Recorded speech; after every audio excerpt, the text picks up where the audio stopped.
अस्सलाम वालेकुम वरहमतुल्लाहि वबरकातु। संडे कमेंट बॉक्स के एक नए एपिसोड के साथ मैं आपका भाई अब्दुल गफ्फार आपके हाजिर खिदमत हूँ।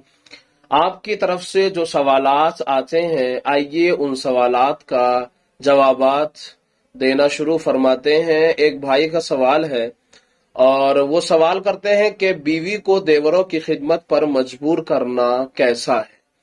शौहर का अपने भाइयों की खिदमत पर अपनी बीवी को मजबूर करना ये बिल्कुल भी दुरुस्त नहीं है। शरीयत इस्लामिया के अंदर ऐसे लोगों के सिलसिले में कि जो अपने भाइयों के लिए अपनी बीवी को बतौर खिदमत के मजबूर करते हैं, यहां तक कि सुनने में आता है कि बाद शौहर अपनी बीवियों को मारते हैं और उनको तलाक की धमकी देते हैं कि अगर तुमने ऐसा नहीं किया तो तुम्हें तलाक दे दी जाएगी, तुम्हें इस घर में रहने का कोई हक नहीं है, तुम्हें हमारे निकाह में रहने का कोई हक नहीं है, घर से बेदखल करने की।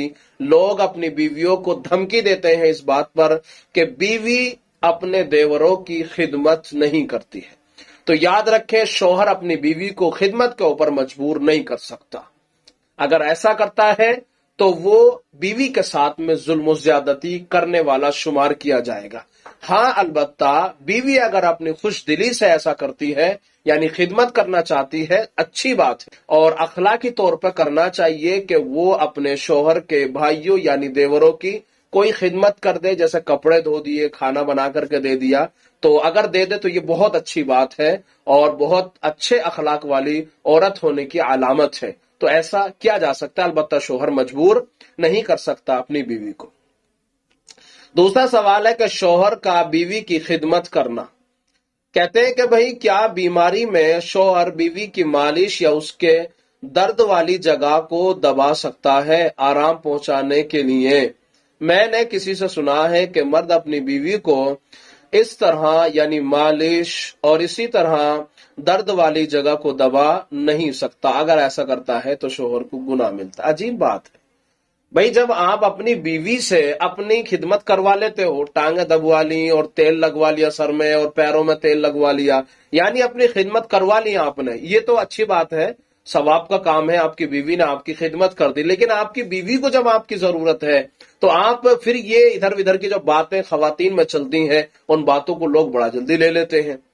तो ये अच्छी बात नहीं है, बल्कि जिस तरह आपकी बीवी ने आपकी खिदमत की है ना, उसी तरह आप भी अपनी बीवी की खिदमत करें। अगर उसे जरूरत है तेल की तो आप मालिश कर दें, अगर उसको जरूरत है सर में दर्द हो गया है दबाने के तो आप उसका सर दबा दें। अच्छी बात है, ये तो मजीद मोहब्बत की बात है, ज़ौजैन के दरमियान में मजीद मोहब्बत पैदा हो जाएगी। आप सल्लल्लाहु अलैहि वसल्लम की आप जिंदगी को पढ़ेंगे और प्यारे नबी सल्लल्लाहु अलैहि वसल्लम की जिंदगी को देखेंगे तो आपको वहां से मिलेगा कि प्यारे नबी सल्लल्लाहु अलैहि वसल्लम अपनी बीवियों के साथ में किस तरह हाथ उनका बटाया करते थे, किस तरह उनके साथ मिलकर के कामकाज कर लिया करते थे। ये नबी सल्लल्लाहु ताला अलैहि वसल्लम की तालीमात है। इसलिए जिस तरह बीवी आपकी खिदमत करती है, शौहर को भी चाहिए कि वो अपनी बीवी की खिदमत करे, उसकी जरूरतों का ख्याल करे, उसकी बीमारी उसकी तकलीफों में उसका मुकम्मल साथ दे, मुकम्मल ताउन करे। एक और सवाल है एक भाई का, वो पूछते हैं, मुफ्ती साहब अगर 8 या 7 बजे आंख खुली तो सुन्नत पढ़ना पड़ेगा क्या, और पहले सुन्नत पढ़े या फर्ज, और सुन्नत की नियत कैसे करें। ये पूछते हैं फजर की नमाज अगर किसी आदमी ने नहीं पढ़ी। पहली बात तो ये है कि सबसे पहले इस बात का एहतमाम करें कि हर नमाज जमात के साथ वक्त मुकर्ररा पे पढ़ी जाए।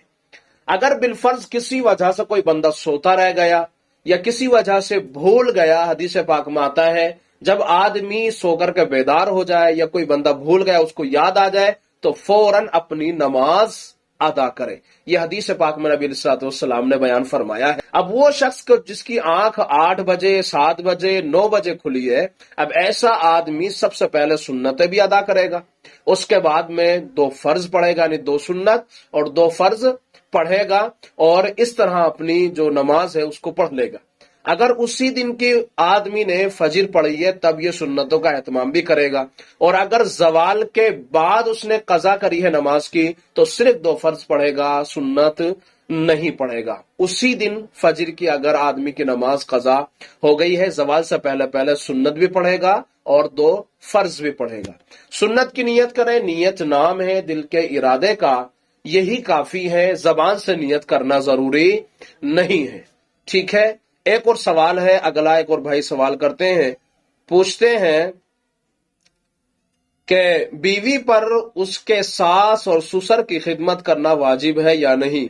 کیا شوہر اپنی بیوی کو ان کی خدمت کے لیے زبردستی کر سکتا ہے یا نہیں کر سکتا؟ دیکھیے، ابھی جو پہلے آپ کے سامنے ایک مسئلہ رکھا گیا تھا دیور کی خدمت کے سلسلے میں، وہی جوں کا تو ساس اور سسر کی خدمت کے سلسلے میں بھی ہے۔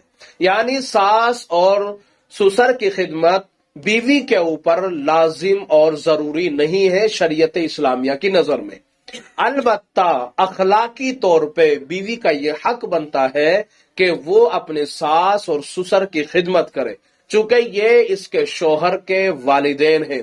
والدین کی اگر خدمت کر لے گی اللہ اس کو ثواب عطا فرما دے گا، محبت گھر کے اندر پیدا ہوں گی۔ دیکھیے، ہمارا جو معاشرتی نظام ہے، جس معاشرے کے اندر ہم رہتے ہیں، وہاں دیور بھی ہوتا ہے، وہاں پر شوہر بھی ہوتا ہے، وہاں پر اپنے بچے بھی ہوتے ہیں، وہاں پر اعزا اقربا بھی ہوتے ہیں، ساس سسر بھی ہوتے ہیں، اور دوسرے اعزا اور اقربا رشتہ دار موجود ہوتے ہیں۔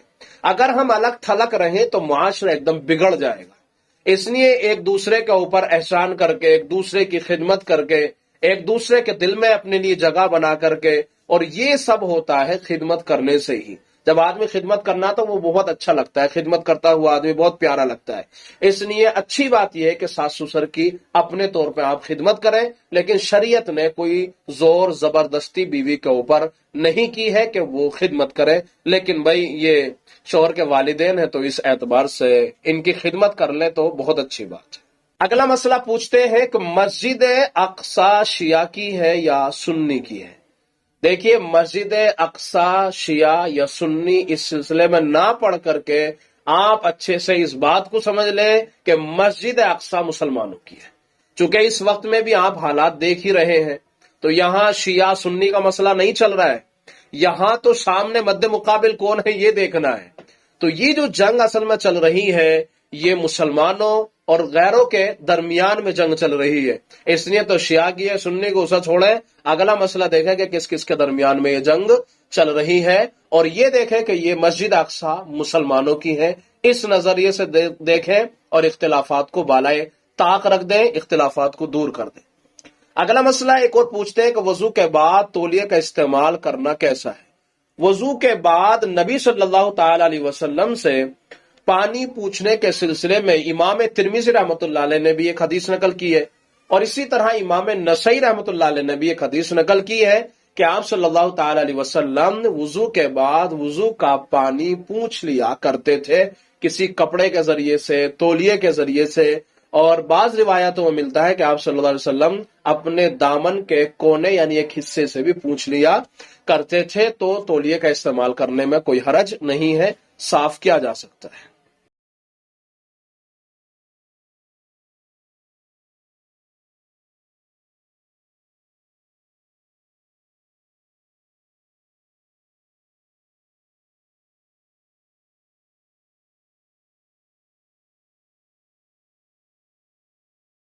آپ کے سوالات میرے خیال سے کچھ باقی رہ گئے ہوں گے، آج کے لیے اتنا ہی، اگلے سنڈے میں انشاءاللہ اس سے بڑا کرنے کی کوشش کریں گے، چونکہ ایک دو بھائی کے میسج بھی آئے تھے کہ آپ سنڈے کمنٹ باکس تھوڑا سا بڑا بنایا کریں۔ کوشش بھی میں یہی کرتا ہوں کہ تھوڑا سا بڑا بنے، لیکن وہ نہیں بن پاتا ہے۔ چلیے ہم اس ایپیسوڈ کو یہیں پر مکمل کرتے ہیں۔ السلام علیکم ورحمۃ اللہ وبرکاتہ۔